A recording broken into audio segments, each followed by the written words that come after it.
Today, I have the great pleasure of speaking with Michael Bungay Stanier, who just published his last book, How to Work with Almost Anyone, 5 Essential Questions. As usual with Michael, great ideas, simple ideas to apply, and very effective ideas. Enjoy my conversation with Michael Bungay Stanier. Hello, and welcome to a new episode of the Business of Meaning podcast. And today I have a rock star in the coaching industry, somebody absolutely phenomenal. Going to share how we met, but he's been writing many books. He wrote the Coaching Habit that everybody knows about, and over 1.2 copies sold. And he just published How to Work with Almost Anyone. And that's a book that I read this week because I wanted to be prepared for this podcast. Perfect. Ladies and gentlemen, I am so thrilled to have the time to speak with the one and only Michael Bungay Stanier. Michael, how are you? I'm brilliant, Eric. Thanks for the very warm, kind, generous introduction. It's nice to see you again as well. You and I have hung out in Costa Rica together, so it's nice to do this virtually. Yeah, and it was interesting. We're at MMT Costa Rica, and we've never met. And we had breakfast introduced by a common friend. And that opened a door to me that I learned a lot. And before we get into it, for those listening, I just want to read what the Brené Brown, whom you were the coach of years ago. Well, I coached her once on her podcast. She had me as a guest on her podcast, and I coached her in that interview. Yeah, it was fun. But she wrote something that really, for me, summarized what you're doing. My favorite thing about Michael Bungay Stanier's work is his ability to deliver actionable, tactical strategies that are based on well-researched ideas and data, then packaged in a book that I can read on the fly. And the wisdom is real. It sticks. I haven't stopped thinking about best possible relationships and keystone conversation. And that's exactly how I felt when I read The Coaching Habit. So before we get into that, how did you start?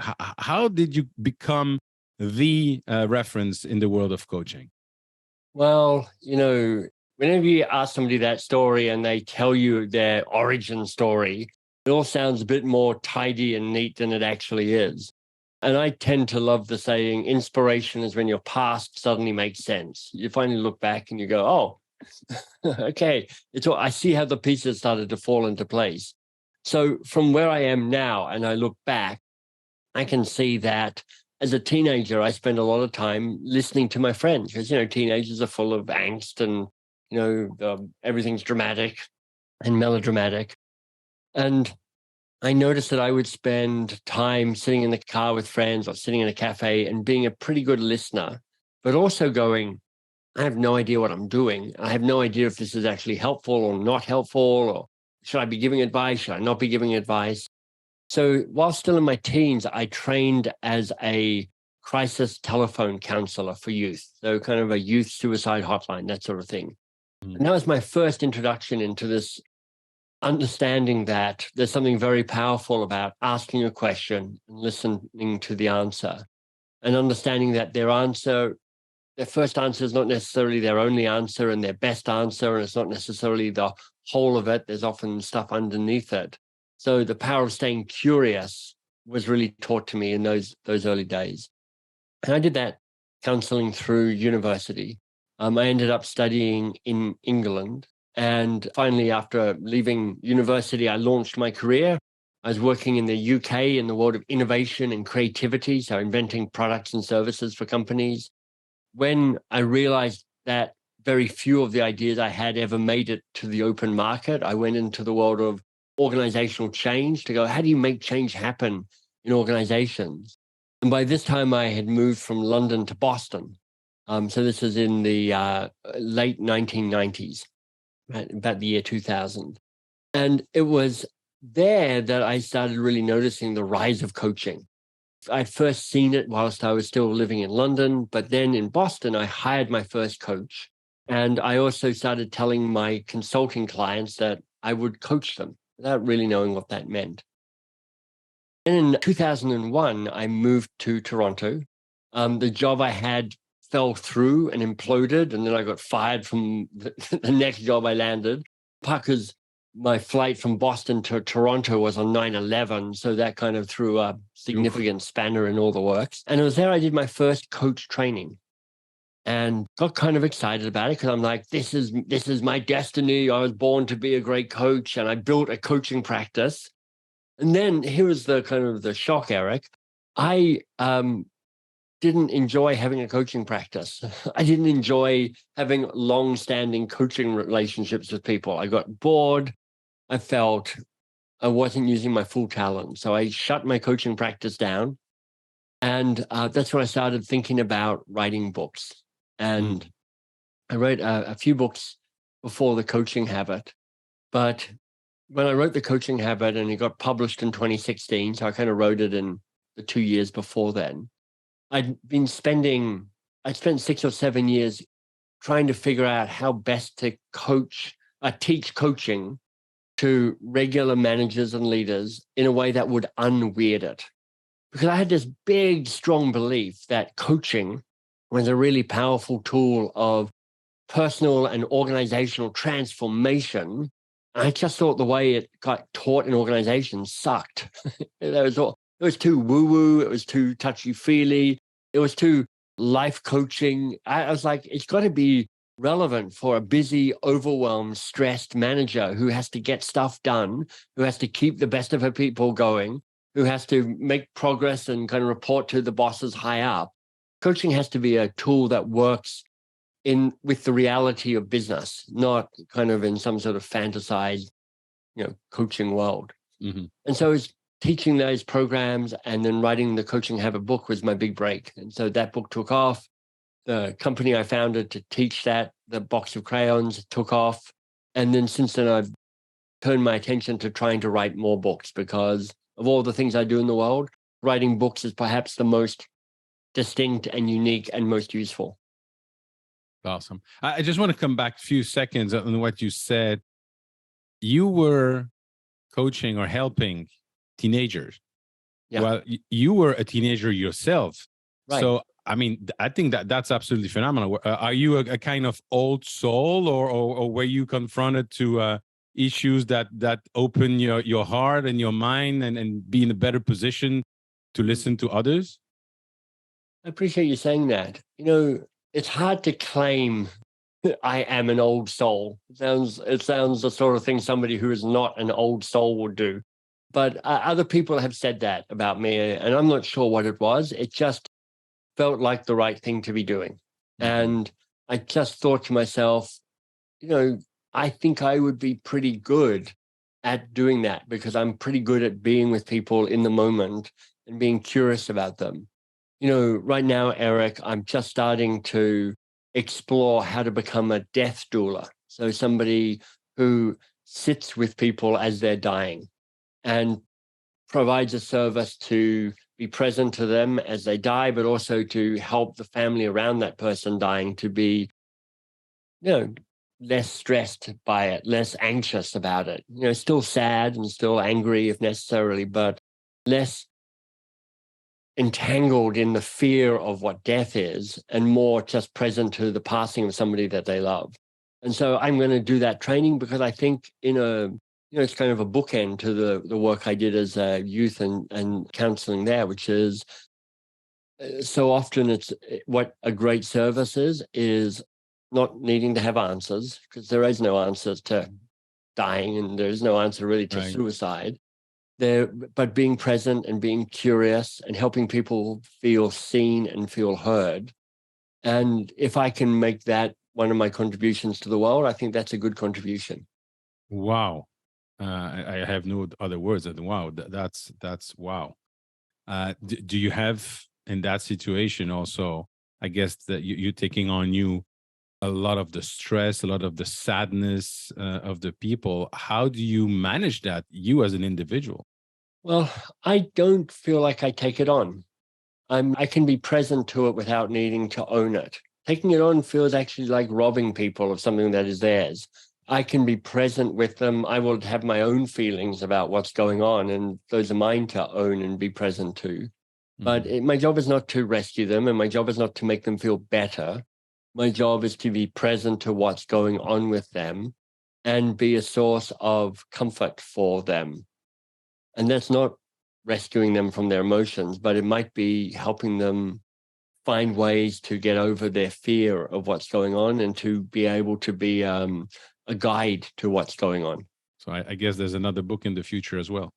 Could be. There's a lot of good books written about that. I was inspired by this by interviewing. I have a podcast too, and I interviewed somebody called Catherine Mannix, who is a British writer and doctor. And she was the first person who introduced CBT, cognitive behavioral therapy, to palliative care, the care of dying people. And I was very inspired by the book she wrote, which is called With the End in Mind.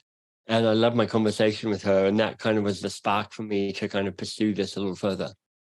What's the name of your podcast for those who want to listen to it? It's called 2 Pages with MBS. And the idea is that brilliant people read the best 2 pages from a book that has moved them and shaped them.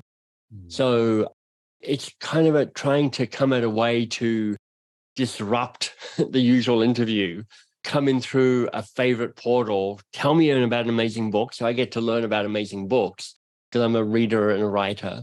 But then we have a conversation that springboards off that book.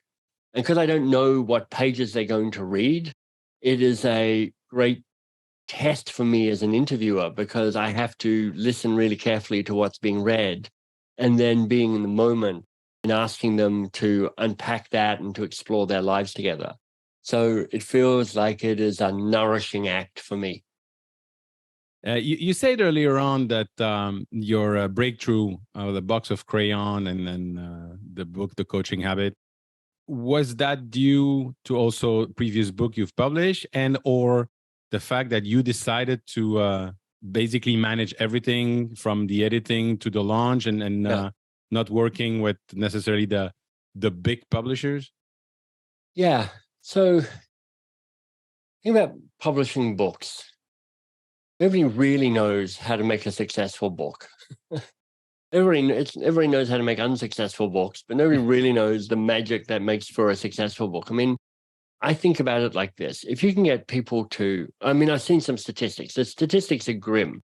86% of books sell less than 5,000 copies, which is basically break even for a regular publishing print run. And this is in the first year. 0.4% of books sell more than 100,000 copies in the first year. And then this is the stat that blows my mind. 15% of books sell less than 15 copies in the first year. So it's hard to have a successful book. And I reckon if you can sell 10 or 20,000 copies in the first year or so, you have done really well. That's 10 or 20,000 people who have bought copies of your book. That's a lot of people. If you can, over the lifetime of a book, get it to about 100,000, that puts you in a pretty elite.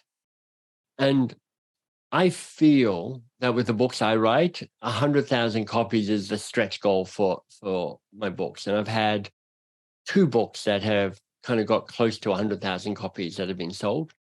But after that, it's all good luck and algorithms and fairy dust and unicorn farts. And so for the Coaching Habit to get to 1 point something million, that's, in the lap of the gods. But there are definitely some things I did that made that tipped the scales a little bit.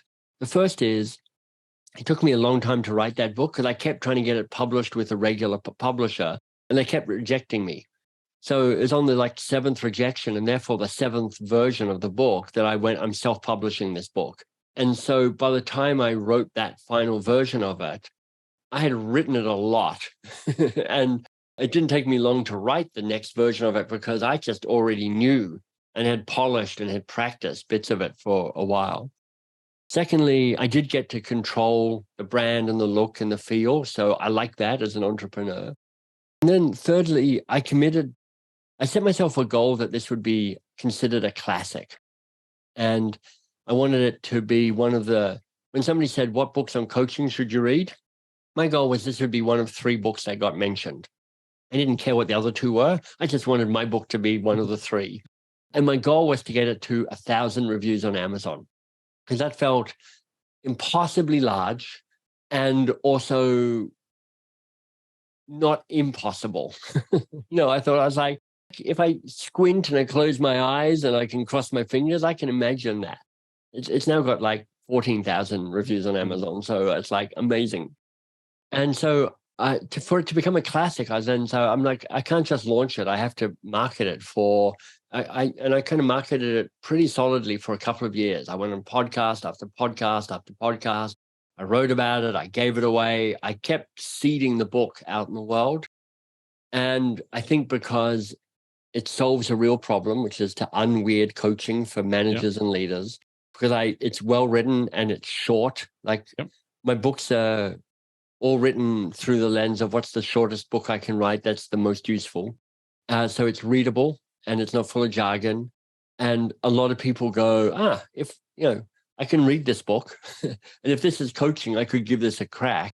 I think because of all of those and then that sprinkle of fairy dust, that's what's taken that book to the next level. Awesome. Thanks for sharing that, Michael. And I remember from that book, the one thing that really struck me and actually was looking at myself in the mirror because, I'm coaching some EO entrepreneurs organization accelerators, been doing that for years and some other business owners as well. I realized that probably in 70, 80% of the cases, it's always the same type of challenge that are coming back. Right. But the best way for somebody who's asking a question is actually to find the answer themselves. And you said something in the coaching habit is we need to refrain ourselves from the desire of willing to give the answer already, but listen more and question, you start with what's on your mind and stuff like that. The behavior change that I encourage in that book is, can you stay curious a little bit longer? And can you rush to action and advice giving a little bit more slowly? And, what you're talking about is classic. You're like, you're an experienced and successful business person. You're coaching somebody in EO. So they're probably their company or they're a kind of a key player in a company. They're desperate for help. They need your help. And they look at you and you're like, look, Eric, he's old. He's gray haired. He's experienced. He's had some success. Man, he probably knows the answers. And you're like, I really want to help these people. I want to add value to these conversations. And man, I know a lot because I have screwed up everything to get here. I mean, I've made all the mistakes.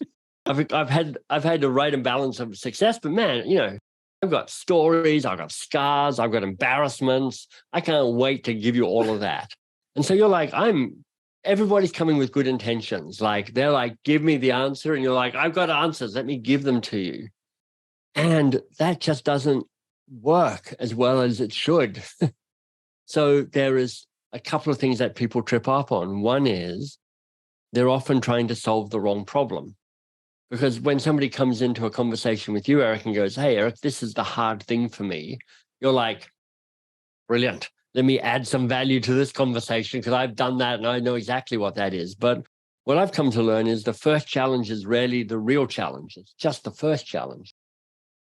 And then secondly, and you said this yourself, which is there's something really powerful if people can figure some stuff out themselves. So I think if you are a coach or you do some coaching on the side like Eric does, or you're a leader or you're a manager, one of the things that can radically change the way you're seen and the way you add value in the world is stop being the person who comes up with the answers and start being the person who helps others figure out what the real problem is. Because that's the hard thing. What's the real challenge here? What's the hard thing we've got to crack here? And if you can be the person who gets there, man, in some ways your work is done. Now, there may be a place for you to then offer up ideas and solutions a bit later, but it's about slowing that rush to advice down and getting really curious about what the real challenge is. And realizing that your best service is to enable them to learn and grow and expand their competence and their confidence and their capacity and their autonomy and their self-sufficiency. And none of that happens when you just be the person who keeps giving them the answer. So what I was amazed by with the coaching habit is the list of questions, and here as well, and how to work with almost anyone. it's to your point of making it as short as possible. It's really the quintessentially the minimum important and essential question to ask. How do you get to that? Just write a lot of bad words. I mean, yeah, there's the way you get to something that is really tight and succinct. In my mind, I'm trying to imagine. I want a book that feels like it's crystal. You can see all the way through it, and there's this kind of clear line of sight from the start to the finish. And I want it to be irresistible, so that when people pick it up, they need to keep reading. They don't abandon it after 2 pages or 10 pages. They go all the way through. And to do that, you have to get rid of a whole lot of stuff that you write down. So for me, it's what's the metaphor? Maybe it's like kneading bread. You got to keep kneading it to get to a certain point. You got to keep working the material to get to simplicity on the other side of complexity. And I'll give you an example with this new book, How to Work with Almost Anyone. I had written 3 drafts of this book, and I thought I had got it into a pretty solid position. I went and talked to my first reader, who's my wife, and she's normally pretty unsparing in terms of giving feedback. She takes a red pen and plunges it into my heart on a repeated basis. So I'm like, if I can get through her, she thinks it's a pretty good book, then it's getting close to being a pretty good book. And I shared it with other people, and they're like, yeah, this is a pretty good book. And so I did something I haven't done before, is I reached out to a couple of hundred people actually and went, do you want to be an early reader of my new book? And we set it up that they could all write comments on it. And it turned out it wasn't a really good book. It turns out it was a bit boring, and people got a bit lost, and people had got abandoned it at the start. And I realized that I'd fallen for the old trick of starting too slowly. So now the book is structured so that all the ideas happen in the first 10 pages. So I'm like, if you only read 10 pages, you got it. And the big ideas are this. Our working relationships are such key drivers of our happiness and success. We mostly don't do anything about that. We just cross our fingers and hope. Yeah. But you can actually take control and build the best possible relationship with the key people in your life. They don't all necessarily have to be brilliant, but they can be better. Best possible relationship has 3 attributes. It's safe, it's vital, and it's repairable. And you get there by having a conversation about how you work together before you plunge into all the information about what you're working on. And that's it. And that happens right at the start. And all the stuff that I'd written before, which is kind of more around, you got to know who you are, you got to know what you care about, you got to know what you're like. I moved it all into an appendix on the back. So to get to a book that feels clean and clear and fast and simple, mostly you're cutting your way through the jungle going, there's a lot to clear here. And I had the same feeling when I read it this week. One thing that I couldn't help but smile when I read the title is How to Work with Almost Anyone. It is a good title, I have to say, and this, you've written books as well, but so often when you write a book and then you search for the title. You're trying to find something that captures the moment and captures the problem and captures the solution. And you've only got 5 words or maybe 7 words. It's hard to find a good title. With this book, I was like, oh, I have a really good title. Now my job is to figure out how to write a book that matches the title, because everybody loves the title. Everybody laughs. Everybody loves the almost in brackets. No, it is a really strong title, I think. And I guess I'm not the only one to think like that, but almost, because there are not many people, but there are several people in my professional career which I just don't want to be working with them anymore. Yeah, exactly. And that's what I think everybody goes. Because when you say how to work with almost everybody goes, let me tell you about my almost. And I'm like, no, I don't care about your almost people, because we all have them. And there's all sorts of reasons why you're like, I'm never going to work with that person again. And that's just fine. The important thing is to realize that leaves everybody else. It leaves everybody else. So when you think about your key working relationships, whether that's with your boss or with your founder or with your board or with your team or with your collaborators or with your peers or with your vendors or with your key customers, when you think of all the relationships that have some influence on your success and your happiness, well, who are they? And what if you could improve those working relationships? What impact would that have? I couldn't help reading in the book thinking that, and maybe it's a limited belief on my part, it's easier for somebody to try to get that conversation with a colleague or somebody working for you than for me going to my boss. I agree. No, I think you're right. Because put it bluntly, there's power structures at play. And so it feels, well, I'd say generally, I mean, first of all, a common response to this conversation is this feels unusual and maybe a bit awkward, and I'm not quite sure. And I'm like, exactly, it's rare. My job is to try and make this less weird for you, just like coaching. Like I'm trying to make this less weird, make it a more common way of this is just how we set things up before we get into it. It's like you coaching your EO people. Because here's what my guess is what has happened at least once or twice. They show up and you show up and they're like, Eric, so excited. And you're like, I'm excited too. And you're like, what are you up to? What's hard? What are you struggling? What are you up against? And they're like, oh man, so much. And you're like, I can't wait to help you. And they're like, well, let me tell you. And you're like, you're into it because you're both excited and you're into the work. But actually what I want you to do is to stop and go, look, I'm so excited to be working you on this stuff. I think I can help. I think this is going to be a great relationship. But before we get into it, when you've worked with a coach before and it's been great, what happened? And what did they do? And what did you do? And what was the magic? And when you worked with a coach before and it was kind of mediocre and disappointing, well, what happened then? What did they do? What did you do? What kind of dragged it down? And, when we've annoyed each other, because that happens, even in a coaching relationship, there's times where you're like, God, this isn't clicking. What do we do about that? And what are the logistics of how we work together? And you have a conversation about what will this coaching relationship be that will be brilliant for you and brilliant for me? Because when you do that, it means when you finally turn your attention to the work, which is there and loud and shouting and exciting and urgent, you got a better chance of actually doing a good job with that. Absolutely. That's brilliant.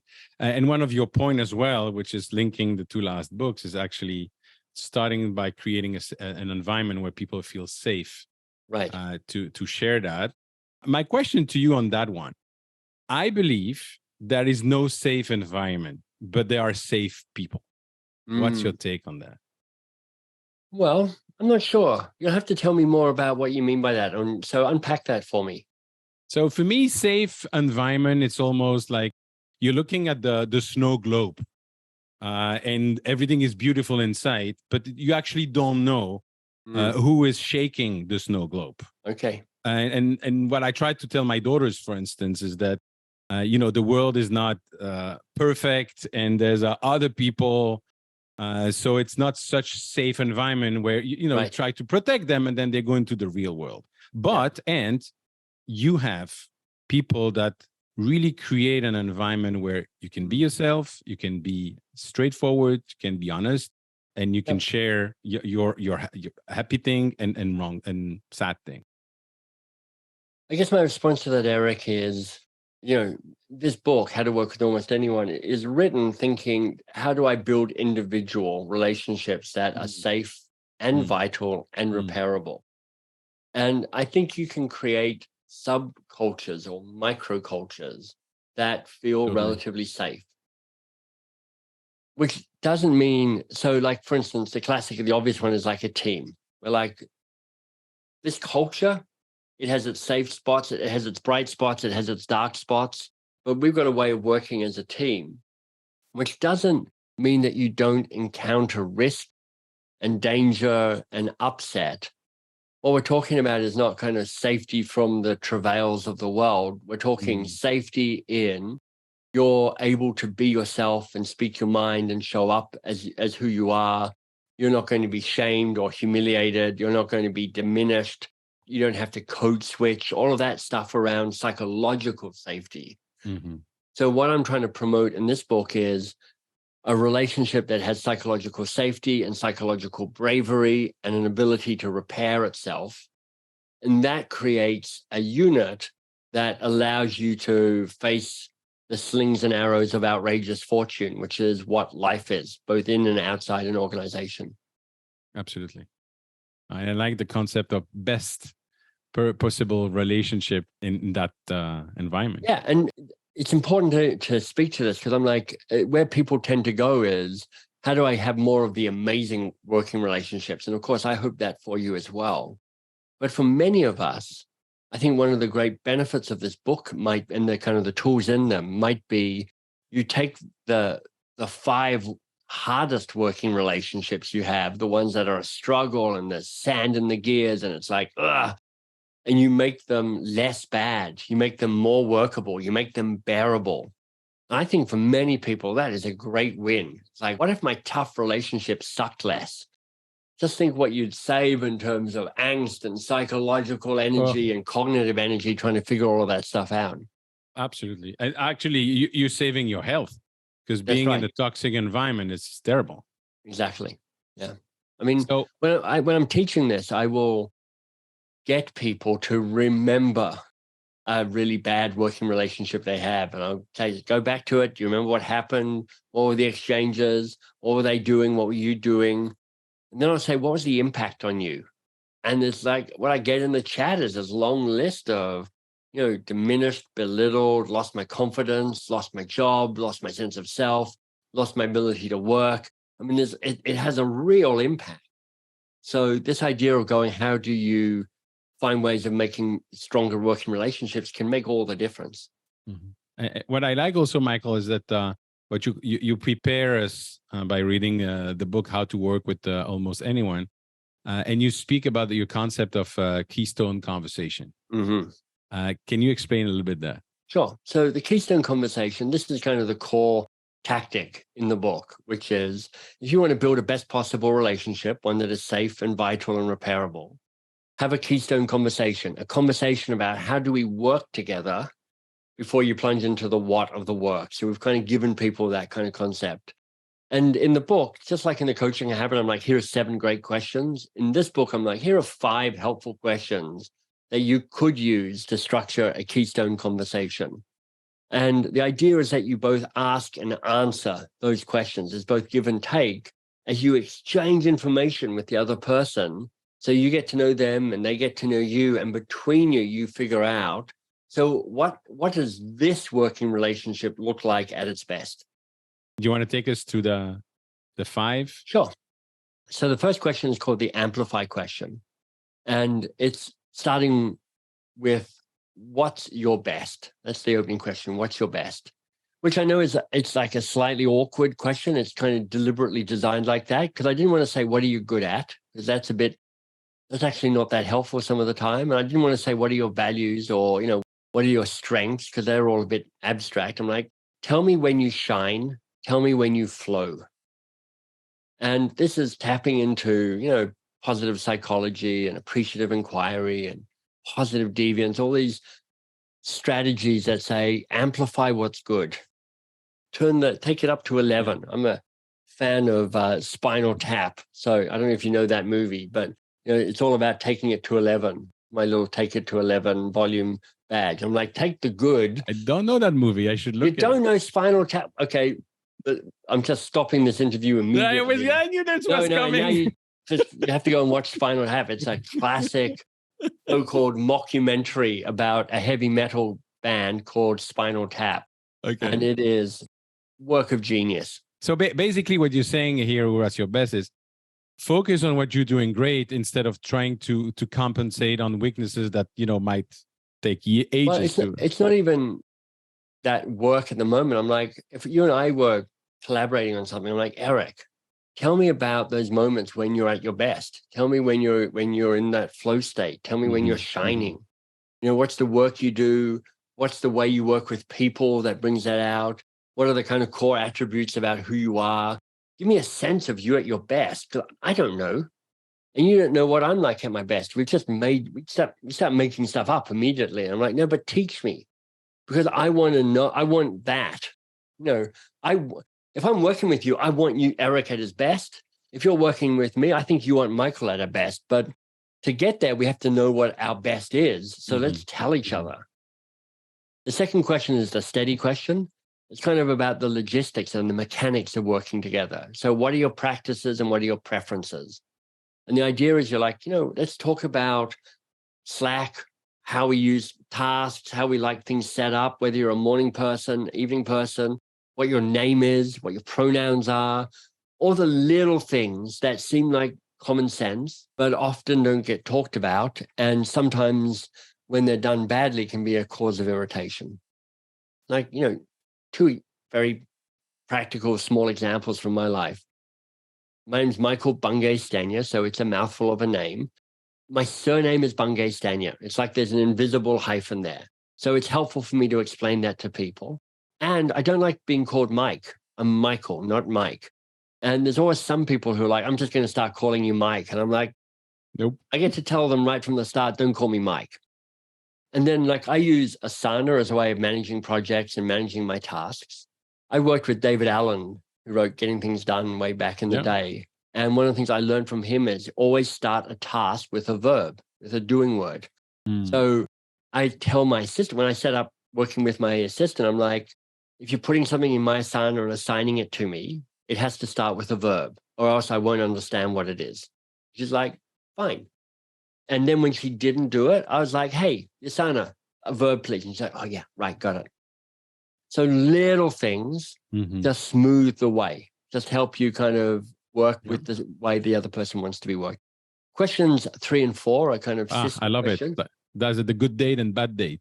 The good date and the bad date questions. And so the insight here is the patterns from your past repeat again in your future. So understand what your patterns are, become articulate about it, and then communicate them. So good date, what can you learn from past successful working relationships? And the bad date, as you can guess, what can you learn from past frustrating working relationships? Because Eric, if you and I are working together, I'm like, Eric, let me tell you about a past working relationship, working with somebody like you, same sort of situation. And honestly, it was a disaster. Let me tell you why all the wheels came off. I mean, what an invaluable source of information for you, because you're like, don't do that. And likewise, if I'm like, Eric, I worked with somebody like you in a past time, it was amazing. Let me tell you what made it amazing. How helpful for you to understand that.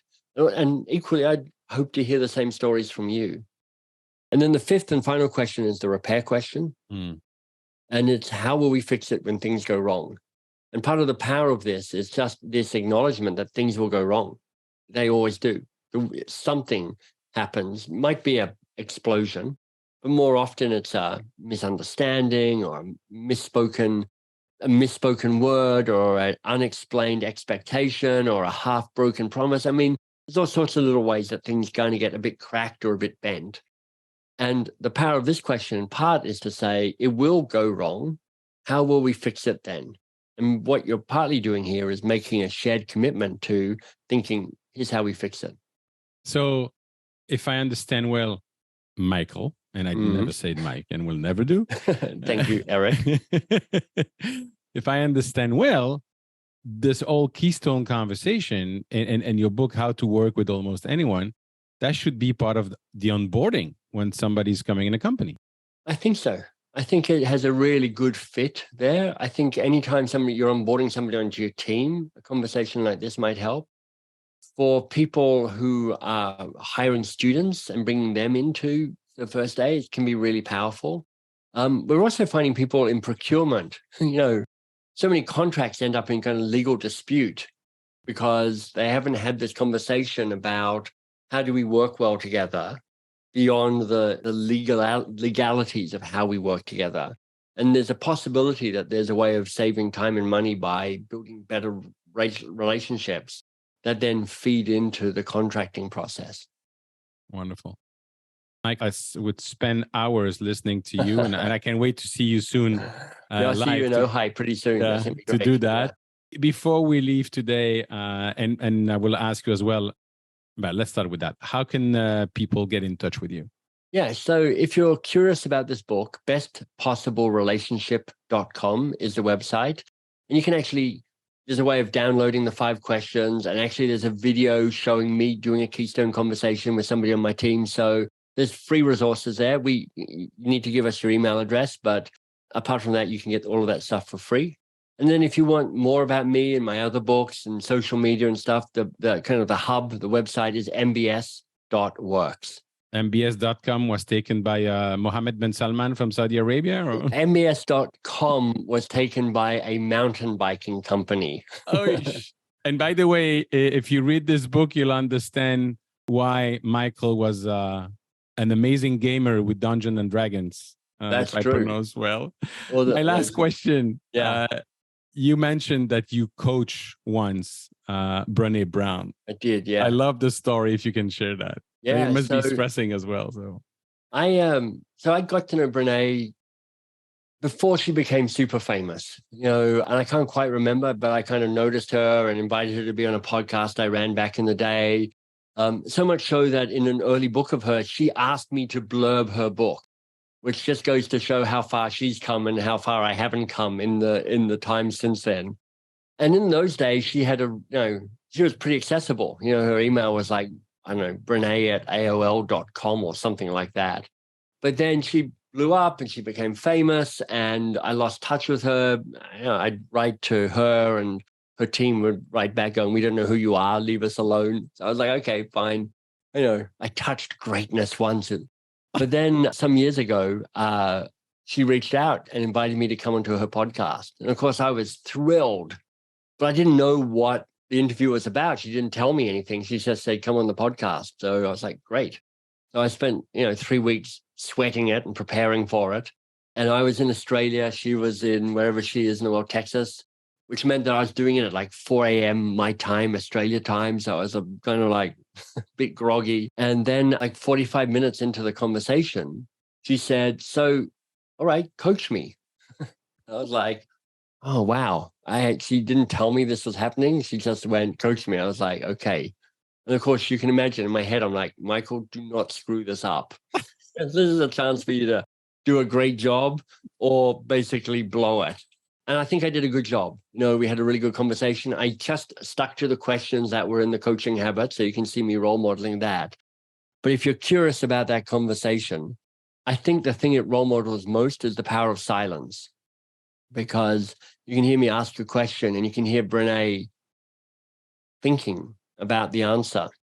And you can hear me not interrupting her thinking about the answer. And it's, I think, a good demonstration of this is what silence can sound like when you're doing coaching. Beautiful. Thank you so much. How to Work with Almost Anyone and all your other book from Michael Bungay Stanier. Michael, thank you so much for taking the time today. Eric, it's a total pleasure. Thanks for having me on. Michael, thank you again for sharing your insight, experience, and journey with us today. Fascinating. And I love the story with Brené Brown. Thank you again. Ladies and gentlemen, if you want to connect with me, please do so on LinkedIn or join my Facebook group, www.eventbusinessformula.com/group. And if you enjoyed this conversation, please share it with your network. Thank you. Bye-bye.